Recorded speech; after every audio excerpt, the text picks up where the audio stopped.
Hello, Cameron here from GreenBricksandcam. Make sure you like and subscribe if you haven't already. Today we're going to be breaking down the question that I've been kind of asking myself for the past year or so. Was the 20th anniversary LEGO Star Wars wave worth it? Was it successful? Was it too expensive? Too cheap? Will it be worth it for collectors in the future to buy it then or now? And do I like it? So simple as that, guys. We're going to start breaking it down and get into this wave here.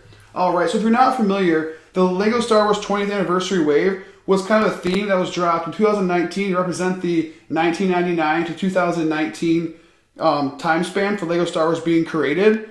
So it's really cool. 20 years is definitely a big deal for any brand to last that long, let alone a theme from a brand. So very nice that we're still talking about it here in 2021 even. But yeah, so basically what they did was they had about, I think, 6 sets or so that each had one exclusive 20th anniversary minifigure. They were an exact copy of the one from 1999. However, they do have back printing on the back that says 20 years LEGO Star Wars, which I'll show you during this video.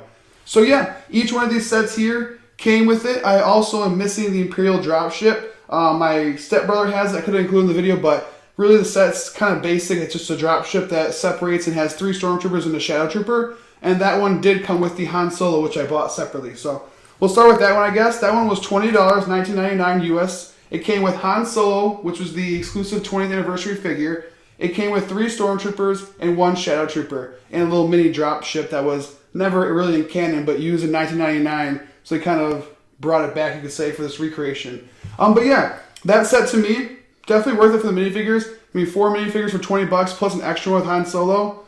Great deal. I'm sure collectors back then were buying it up, and they're definitely selling it now and making a profit. When I buy it nowadays, probably not. I would probably just buy the Han Solo for the collector's value of it. But yeah, moving on to the next set, which is going to be the poly bag for Obi-Wan. So the poly bag for Obi-Wan is basically a deal where you could buy a certain amount of stuff on Lego.com and get him for free. And then eventually they sold him for $5 straight up. So I was able to buy this for $5 straight up off of the Lego website. It comes with just Obi-Wan Kenobi from the 1999 20-year anniversary edition one, which has just his lightsaber, the stand, nothing really extra with it except this cool kind of poly bag that it came with. So that's probably the least inclusive out of all these sets in terms of what you get when you buy it. But the good thing is it was pretty cheap and easy to get. So this Obi-Wan is very affordable. At least it was when it was available on Lego.com. And I'm sure in the resale value market, it's not going to go up as much as the other ones because people could buy them in mass bulk. Like get a bunch of them and resell them. So nice little poly bag here. Nothing really much more to say about it, except for it's one minifigure that's exclusive, which is the Obi-Wan Kenobi 20th Anniversary Edition. But yeah, moving on to our next set, which is going to be the Luke Snowspeeder, which is an awesome set. It comes with a kind of a rope on the back to attach the AT-AT and kind of yank down those legs, which is a nice little play feature. Has some really cool stickers, a nice opening cockpit that can actually open 2 different ways. Whether you want to open it like that, or you want to open it fully and get both minifigures out or use them both. So a really nice set there. Lego definitely did a great job with it. It came with this little satellite weapon, which spins 360, which is really sweet. Definitely a great set. But what did it come with? It came with the Lando Calrissian 20th anniversary minifigure. That minifigure is my favorite out of all of them. And I think it's going to rise the highest in value just because that figure is so iconic. It was the first non-yellow Lego minifigure to be represented in human form. Just a great minifigure all around. His cape is sweet. He looks classic. I did a great job with him. And he was only in a $40 set, which is, we'll get to kind of later here, where this set's probably going to raise the value a little more of some of these figures. But yeah, anyways, it came with the Lando Calrissian minifigure, 20th anniversary one. It came with a Scout Trooper for Hoth, which is really sweet. Comes with a little white backpack on the back, sweet gun, binoculars, and he kind of represents like the man who controls the satellite dish, or at least protects it. Then we also have Dak here, who unfortunately passes away in his scene with this whole set. And then we have Luke Skywalker, which we actually will get a 20th anniversary edition in a different set. So it's kind of weird they didn't put the 20th anniversary of Luke with the Luke that represents with it. But I kind of see why they did that, because they want to have a little more of a chase game, not just like, hey, you get what you get. So buying a different set, getting Luke Skywalker, not expecting him, definitely a little more cool than getting him with another Luke Skywalker already, if that kind of makes sense. But yeah, this set was only $40. Comes with 3 minifigures plus the 20th anniversary Lando. Definitely one of the best of the wave, for sure, in my opinion, in terms of value, collector's value, and resellability. Great set. So yeah, I recommend that one. Moving on to the big bad boy here in the middle. This here is the Slave 1 20th Anniversary Edition. People have some gripes with some of the looks and the aesthetics to it, but overall it's a great set. Really beautiful. It has some nice play features like an opening cockpit down here, opening cockpit here with the kind of swivel to represent Boba Fett's ability to sit in his Slave 1 normal before it takes off and then end up sitting upright when he's in the air. So they did a nice little gyroscope to that seat there, as well as having some great minifigures. So starting with the minifigures, we have these 4 here, obviously are great. Plus we have Han Solo and Carbonite, which is a nice minifigure to have in general. Not that it's a minifigure per se, but just that minifigure piece is so cool, really nice to have. As you can see here, and we have Zuckuss and 4-LOM. 4-LOM came in a Bounty Hunter battle pack kind of back in the day, so he's a renewed character, still nice to have. But the exclusive Zuckuss is amazing. We've never got a Zuckuss in Lego form. He has this kind of cool dress piece to represent his robe that he wears in Episode 5. So really cool to have that.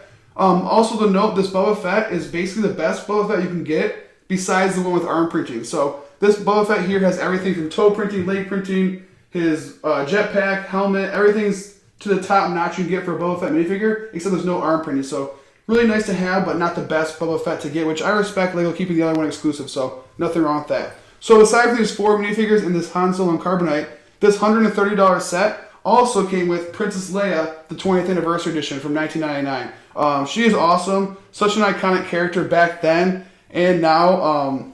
Really beautiful all-white minifigure. They kept it classic. Obviously, it's exactly the same that it used to, besides the 20th Anniversary kind of logo there on the back. So really nice to get her, and if you guys weren't counting, that's 6 minifigures in one set if you count the Han Solo and Carbonite for $130. And as we know, for Lego, that's a pretty good deal, especially with a nice set to go along with it, and 2 of the minifigures to be exclusive. Hey, I'm not complaining about the set at all. Moving on to the next set.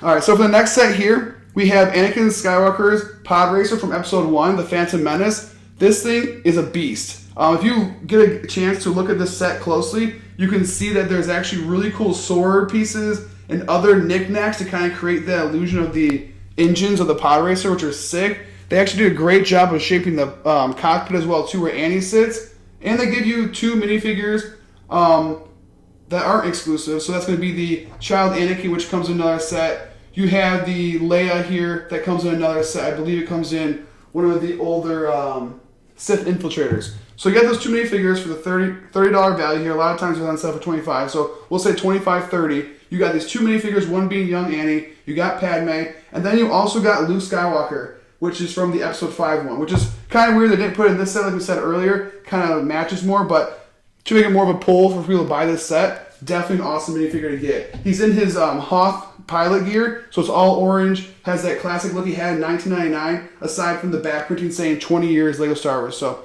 great minifigures to get in this set, only $25, $30. I definitely see this one reselling and being a collector kind of money maker in the future. You bought a bunch of these in the back in the day, you're probably going to make your money back on these 2 figures and the exclusive Luke Skywalker alone for a $25, $30 set. Couldn't have passed on when it was on there. So that was a great set when it was on retail, and even great when you can get it for a good deal online now.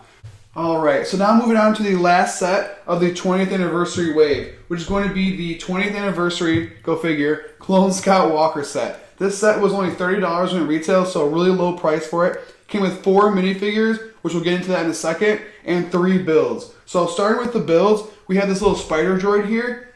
Not my favorite, definitely really basic and kind of weird looking, but it does have great maneuverability and kind of like stances to set up in cool ways. So I'll give it a half check for that one because you can do kind of some cool stuff with it, but the look is not my favorite. Moving on to the Atr Chief, which is arguably one of the best ATR Chiefs we've ever gotten in Lego Star Wars.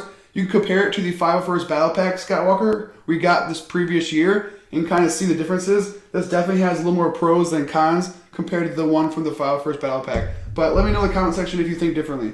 Moving on to the third build, we have the bunker, which is pretty dope for the Wookie Warriors, the clone troopers that sit behind and kind of fire this blaster at the incoming onslaught of separatists.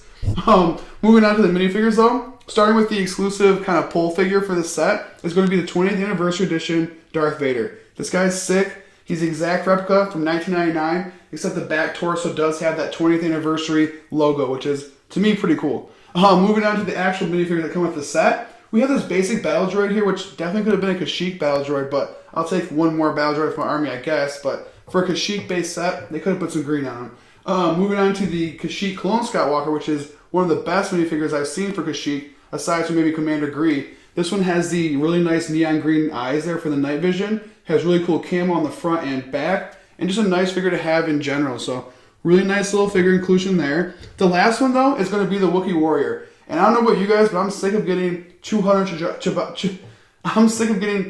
Chewbacca's in my set. So to get an actual Wookie Warrior that's just generic, that I can just add to my army, I'll take that all day. I don't need 50 Chewbacca's. I need 50 Wookie Warriors and one Chewbacca, not the other way around, Lego. So really cool there. 4 minifigures for $30. Definitely a great set, and it's already double the resale value. So if you got this back in the day, you're cashing out nowadays if you did want to sell, or just in your heart, you know you're cashing out because you got double the value. It's kind of how I look at it. But that moves us on to the whole wave as a whole. This whole wave here from 2019, which is the 20th anniversary LEGO Star Wars wave, compared to a lot of other gimmicks and anniversary themed stuff that LEGO does, I think they knocked it out of the park. For only $260 for all of these sets combined. And don't forget, there's also another set not shown here, which is the Imperial dropship with 4 minifigures plus Han Solo, so 5 total. Dang, that's a huge value. All these sets, these builds, tons of minifigures for $260. As we know, LEGO sometimes will drop a whole set for $250 and have less minifigures than you see here. So to get all of these minifigures, 6 of them at least, maybe 7 or 8 being exclusive to this wave here, that's incredible. I'm really happy that LEGO did this. I think compared to a lot of other stuff in the anniversary realm for LEGO, they kind of flop on, especially this Harry Potter one coming out with the gold minifigures. Not a fan. I want them to look like how they did look, not covered in gold. That's just weird. But anyways, moving on to the rest of the set here. I would say it's a success. Everyone who bought it definitely got their value out of it. These sets will double in your closet unopened, guaranteed, at least in my opinion, and the opinion of Bricklink and buyers online.